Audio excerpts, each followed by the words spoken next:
22 मई 2025 को हुई। जिस दिन हत्या हुई थी उसी दिन रात को एक सुरक्षा मीटिंग की गई थी जम्मू कश्मीर में। ये पूछ रहे थे, कोई गए नहीं, सिर्फ राहुल गांधी गए। अब आपकी आंख कौन से चश्मे से देख रही है मुझे मालूम नहीं माननीय अध्यक्ष जी। 1 बजे हमला हुआ, मैं 5:30 बजे श्रीनगर में उतर चुका था। माननीय अध्यक्ष जी, अरे सुनो सुनो, मैं बताता हूँ ना 22 में, सुनो ना प्लीज, धैर्य रखकर सुनो, हमने आपको नहीं टोका है, सुनना पड़ेगा भाई, ऐसे नहीं चलेगा। माननीय अध्यक्ष जी, नहीं, पर बैठे बैठे मत बोलिए आप भी। माननीय अध्यक्ष जी, एनआईए ने पहले से ही इनको जिन्होंने आसरा लिया था वो लोगों को गिरफ्तार कर रखा था। उनको खाना पहुंचाने वाले लोगों को अपने कब्जे में रखा था। तो जब आतंकवादियों के शव श्रीनगर आए, इनसे पहचान कराई गई। 4 लोगों ने पहचान लिया, यही 3 लोग थे जिन्होंने पहलगांव में आतंकी घटना को। मगर हमने इस पर भी भरोसा नहीं किया मान्यवर, कोई जल्दबाजी नहीं की। हमने जो आतंकी घटना स्थान से कारतूस मिले थे, वो कारतूस का एफएसएल रिपोर्ट पहले से करा कर रखा था और चंडीगढ़ सेंट्रल एफएसएल के अंदर बैलिस्टिक रिपोर्ट के आधार पर उनका रिपोर्ट तैयार था। जब ये कल आतंकवादी मारे गए, इनकी 3 राइफलें पकड़ी गई। एक M9 अमेरिकन राइफल थी और 2 AK-47 राइफल थी। जो कारतूस मिले थे वो भी M9 और AK-47 के भी थे, मगर हमने इससे भी संतोष नहीं माना। ये राइफलों को एक विशिष्ट विमान के द्वारा कल रात को 12 बजे चंडीगढ़ पहुंचा गया और पूरी रात फायरिंग कर इसके भी खाली खोखे जनरेट किए गए। 2 खोखों का मिलान किया गया, राइफल की नाली और निकले हुए खोखों का भी मिलान हो गया। तब ये तय हो गया कि इन्हीं 3 राइफलों से हमारे निर्दोष नागरिक मारे गए। और मान्यवर, आज मैं सदन को बताते हुए बहुत खुश हूं। मोदी जी ने ऑपरेशन सिंदूर कर आतंकवादियों को जिन्होंने आतंकवादियों को भेजा था, उनके आकाओं को जमीन में मिलाने का काम किया था। सेना और सीआरपीएफ ने वो आतंकवादियों को भी समाप्त कर दिया। और मान्यवर,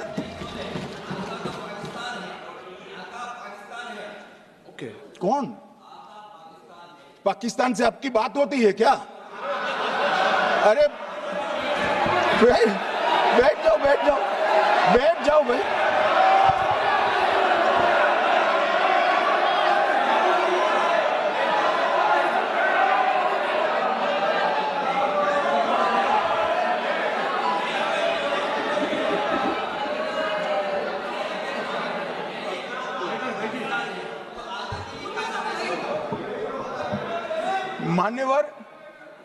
मान्यवर, मैं बताता हूं कैसे इनके आका मारे गए, वो भी नाम के साथ बताता हूं, जगह के साथ बताता हूं, घंटे, मिनट और सेकंड के साथ बताता हूं। मान्यवर, मैं तो अपेक्षा करता था कि जब एक सूचना सुनेंगे पक्ष विपक्ष में खुशी की लहर दौड़ जाएगी, मगर ये स्याही पड़ गई इनके चेहरे। क्या है मान्यवर, किस तरह की पॉलिटिक्स? भाई आतंकवादी मारे गए, आपको इसका भी आनंद नहीं है?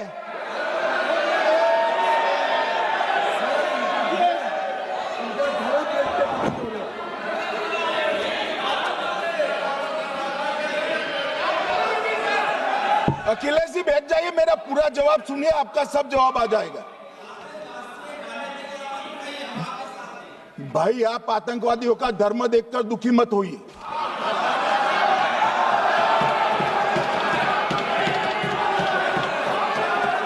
अखिलेश बैठ जाइए यार।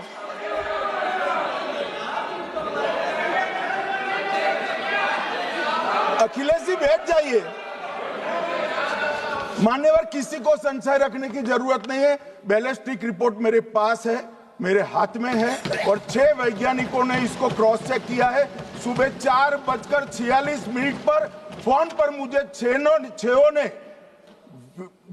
वीडियो फोन पर कहा है कि 100% वही गोलियां हैं जो वहां चलाई। कल पूछते थे कहां से आए, कहां गए, किसकी जिम्मेदारी है। भाई जिम्मेदारी हमारी ही है, हम सरकार में हैं, हमारी ही जिम्मेदारी है। मगर मैं पूछता हूं, जब आप सरकार में थे तब क्या क्या हुआ था, इसकी जिम्मेदारी किसकी थी और क्यों निर्वहन नहीं किया, वो भी बाद में पूछूंगा। जरा धीरज से सुनना। मगर मान्यवर, मुझे एक बड़ा दुख हुआ। कल इस देश के पूर्व गृह मंत्री चिदंबरम जी ने सवाल उठाया कि क्या प्रूफ है कि ये आतंकवादी पाकिस्तान से आए। और मान्यवर, कब उठाया? जब संसद में चर्चा होने वाली थी। क्या कहना चाहते हैं चिदंबरम साहब? किसको बचाना चाहते हैं? पाकिस्तान को बचाकर आपको क्या मिलेगा? वो ये कह रहे हैं कि और क्या है, मत जवाब दो।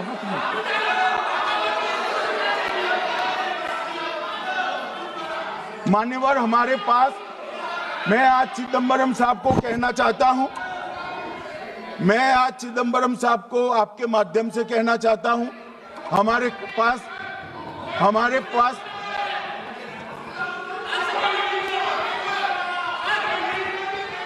मान्यवर, हमारे पास प्रूफ है, वो भी मैं सदन के सामने रखना चाहता हूं कि तीनों पाकिस्तानी थे।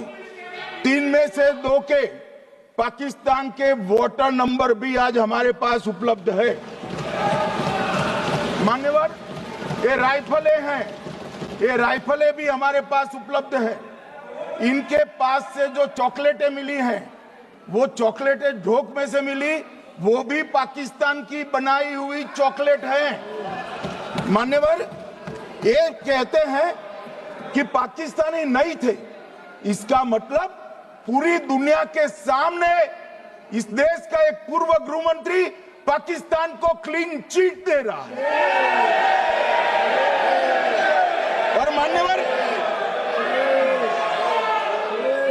और मान्यवर, वो पाकिस्तानी आतंकवादी नहीं थे, ऐसा बोलकर श्री चिदंबरम अगर पाकिस्तानी आतंकवादी नहीं थे तो पाकिस्तान पर हमला क्यों किया, वो भी सवाल खड़ा कर रहे हैं। मान्यवर, आज पूरी दुनिया ने हमारे संसद सदस्य गए थे, स्वीकारा था कि हमला पाकिस्तान ने किया है। और इस देश का गृह मंत्री जो कांग्रेस पार्टी से आता है, वो कहता है कि क्या सबूत है। अरे मुझसे मांगते, मैं दे देता। टीवी से मांगते हैं, पूरी दुनिया के सामने उजागर करते हैं, शख्स सुबह खड़ा करते हैं। पाकिस्तान को बचाने का इनका ये षड्यंत्र आज 130 करोड़ लोग जान रहे हैं। बच नहीं पाओगे आप लोग, बच नहीं पाओगे। मान्यवर, मैं आपके माध्यम से कहना चाहता हूं, थोड़ा धैर्य रखे भैया, अभी तो शुरू हुआ है, मैं आज बताना चाहता हूं कि सीसीएस की 23 अप्रैल की मीटिंग में क्या हुआ। सबसे पहला कांग्रेस पार्टी का ब्लंडर था सिंधु जल संधि, इसको स्थगित करने का काम नरेंद्र मोदी जी ने किया। हमने अटारी के माध्यम से एकीकृत जांच चौकी जो चलती थी उसको बंद कर दिया। पाकिस्तानी नागरिकों के सार्क वीजा को सस्पेंड कर सभी को वापस पाकिस्तान भेजने का काम किया। पाकिस्तान स्थित उच्चायोग ने रक्षा, सैन्य, नौसेना के सलाहकारों को अवांछनीय व्यक्ति घोषित किया, संख्या को 55 से घटाकर 30 किया और सीसीएस ने ये संकल्प लिया कि जहां पर भी ये आतंकवादी छुपे हैं उनको और उनकी ट्रेनिंग करने वाले अड्डों को सेना पुलिस, सीआरपीएफ, बीएसएफ उचित जवाब देगी। गोगाई जी कहते थे मोदी जी 24 को पहलगाम जाने की जगह बिहार गए। सुनो यार, मान्यवर, मोदी जी जब ये पहलगाम घटना हुई यहां नहीं थे, विदेश में थे।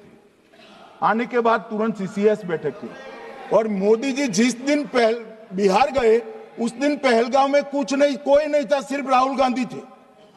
सारे लोग चले गए थे, सारे लोग वहां से अपने अपने ठिकाने पर चले गए थे।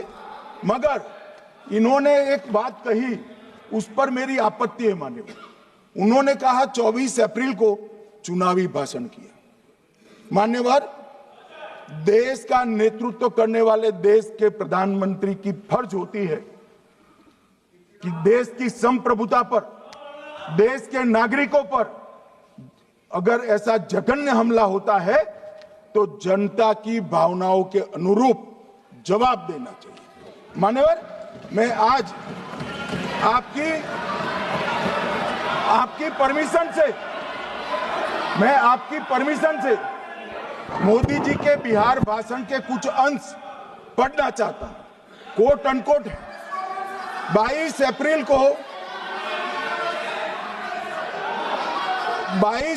को पहलगाम का यह हमला केवल निहत्थे पर्यटकों पर नहीं बल्कि पूरे भारत की आत्मा पर एक दुस्साहसपूर्ण प्रहार है। आतंकवाद के प्रति दृढ़ और कड़ा रुख, आतंकियों और इसके हमले की साजिश रखने वालों की कल्पना से भी बढ़कर उनको सजा दी जाए। मान्यवर, महत्वपूर्ण है आतंकियों और इसकी साजिश रचने वाले दोनों को।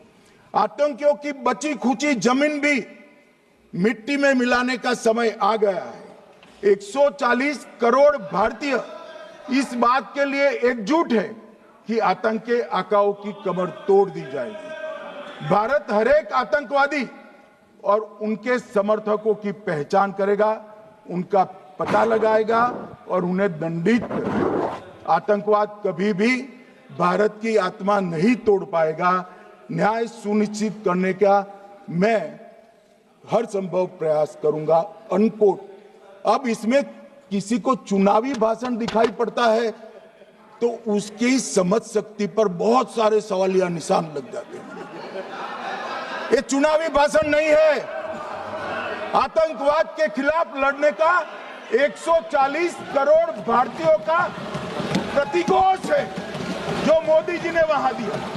इनको चुनावी भाषण दिखाई पड़ता है। जैसे चश्मे होते हैं ऐसी ही दृष्टि होती है।